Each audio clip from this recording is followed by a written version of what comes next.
So let's talk a little bit more about acoustics, and let me give you some of my thoughts for some DIY acoustic treatments. Okay, so again, absorption is frequency dependent. Different frequencies are going to respond differently to the same materials. So dense, porous things are good at absorbing high frequencies. Like, here we go. This is a little piece of acoustic foam I cut out. Usually it comes in like 2 foot by 2 foot pieces, or there's different ways you can buy it.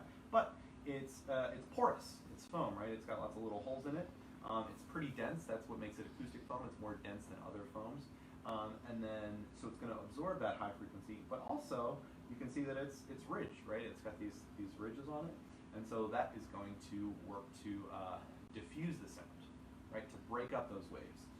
So for a small wave, in this range, it's going to break it up. If it's a huge wave, it's not going to care too much about these small spikes, though, right? It's just going to see one big wall and bounce off of it. So for lower frequencies, we need something different. What we need is something that's bigger and more pliable, right? One of my favorite things to think of as a bass trap is your couch. It's a big, dense piece of foam, right? And it's going to absorb some of those low frequencies. So those are good. Couch cushions are good. All that stuff. Okay. Okay, let's talk about room isolation.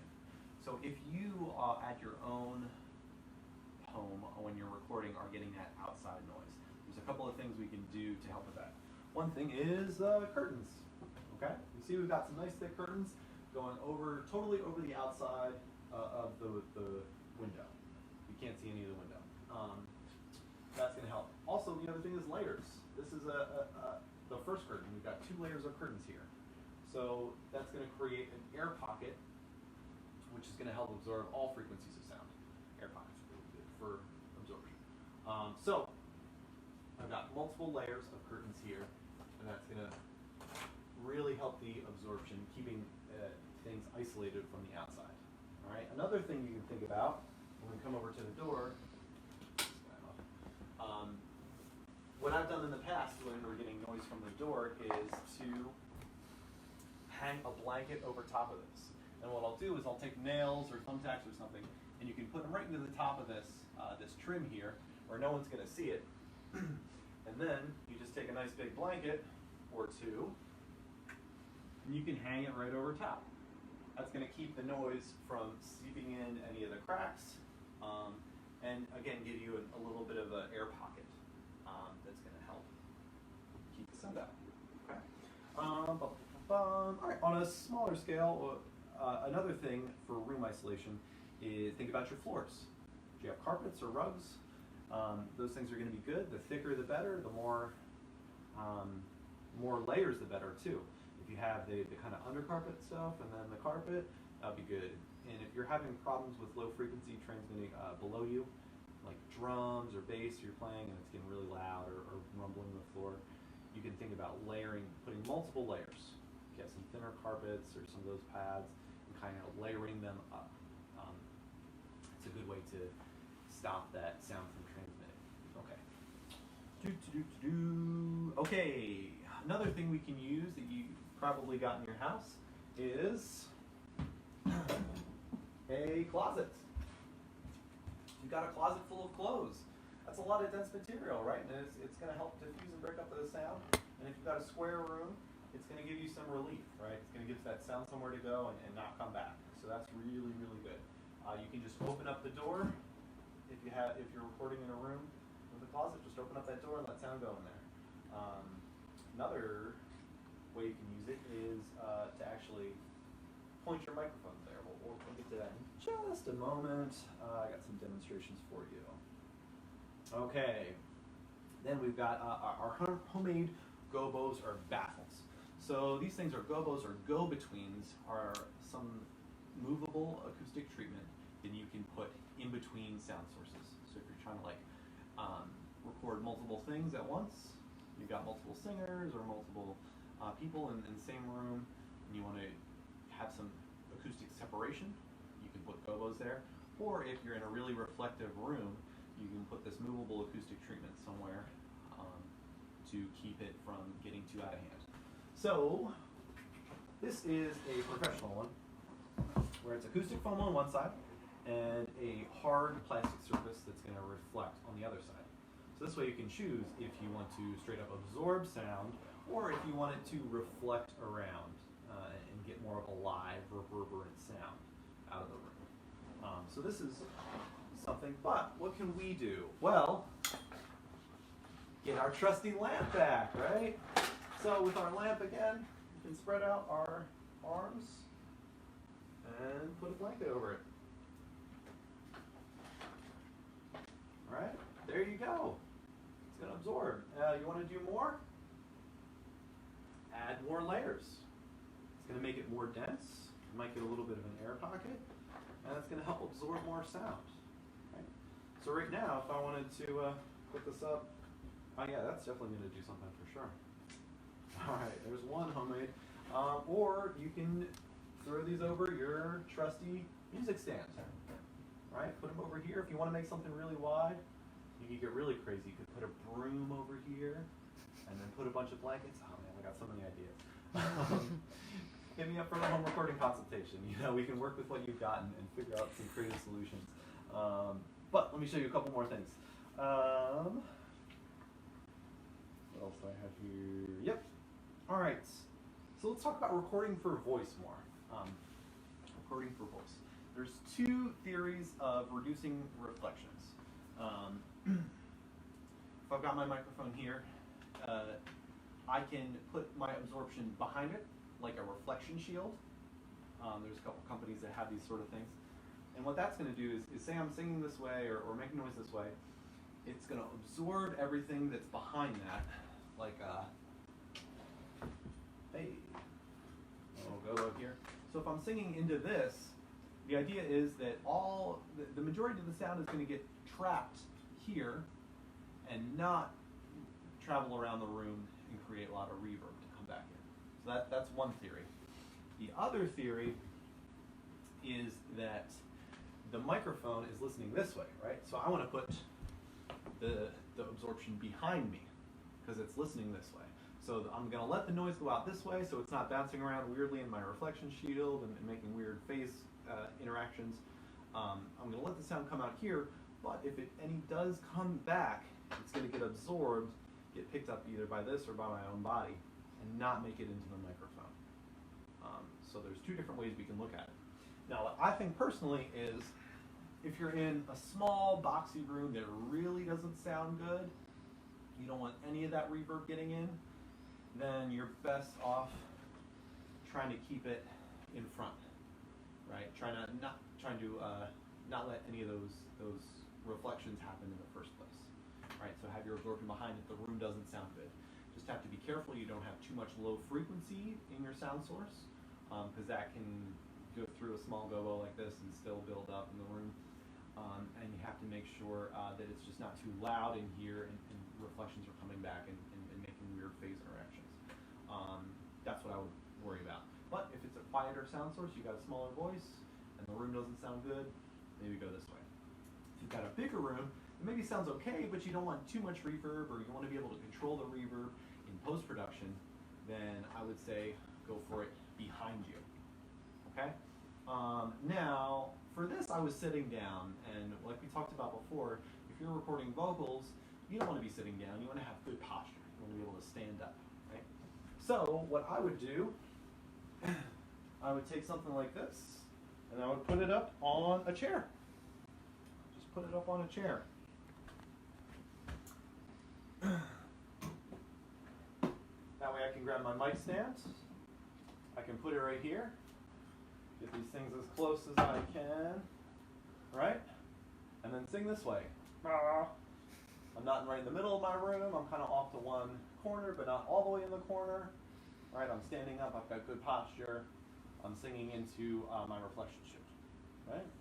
So we could simply turn this around like this. But what if you don't have something like this? Another great thing to use for acoustic treatment, you can actually build yourself with couch cushions. I have done some crazy things with couch cushions.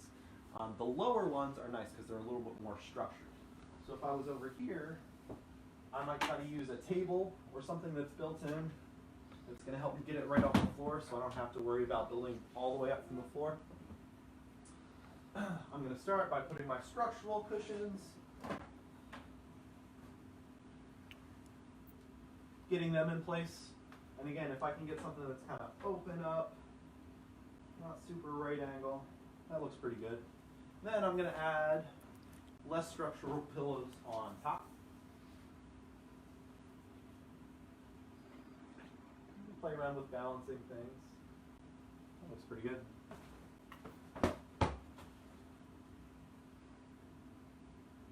Hey, there we go. And then, once you've got your structure, you know what? Let's sneak a little moose pillow in here. That way we're not so boxy. Once you've got that figured out, then it's time for blankets over top. Again, we're going to create another layer, create some air pockets.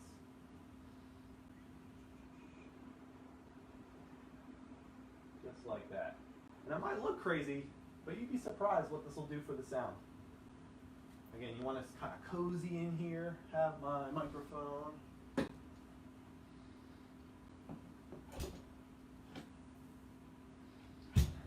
Have my microphone right about here, right? This way I'm singing out into a nice big open room, right? There's some reverb coming out, and it's gonna get a little bit in here, right? Which is gonna be nice because we like a little bit of reverb. It gives us a sense of space. But most of it is gonna be coming in here, getting deadened, and not coming into the microphone. All right, so I like this setup a lot.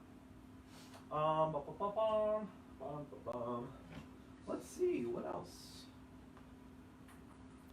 Do have a question. Oh, we have a question? Yes. All right. From Dan. Will this have more of an impact in recording with a louder source of sound or a softer source? Or a softer one? Will the behind the back acoustic treatment? That's what I'm thinking. Or maybe these Gobos. These Gobos for a louder source.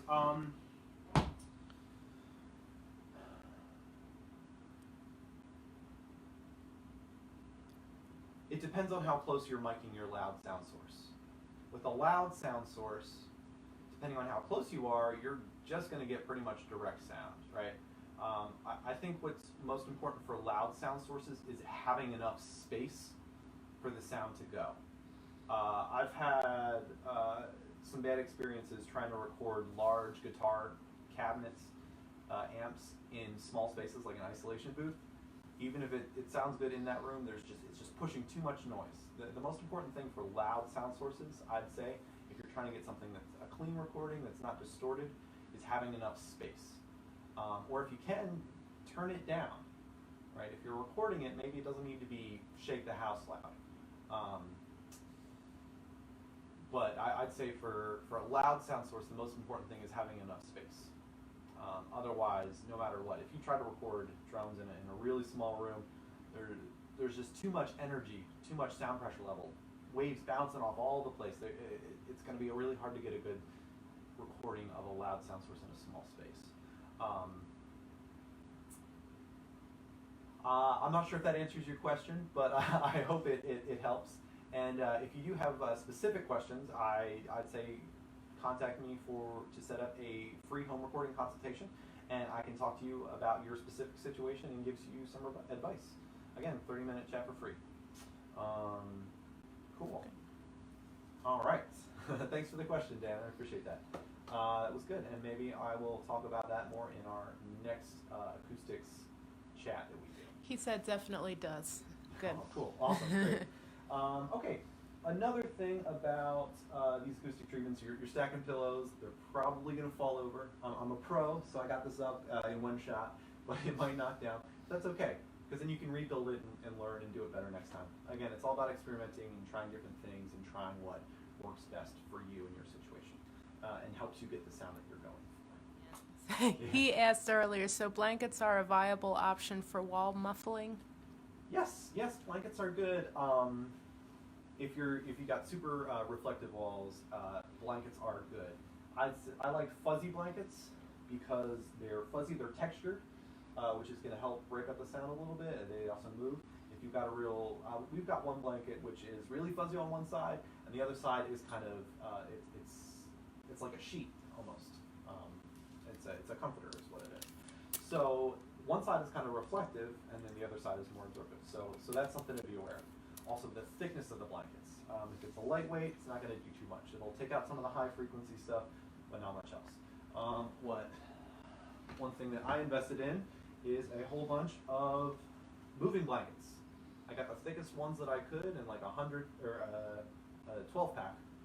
It's about $100, and these are nice, and you can layer them up to create bigger bass traps or whatever you need.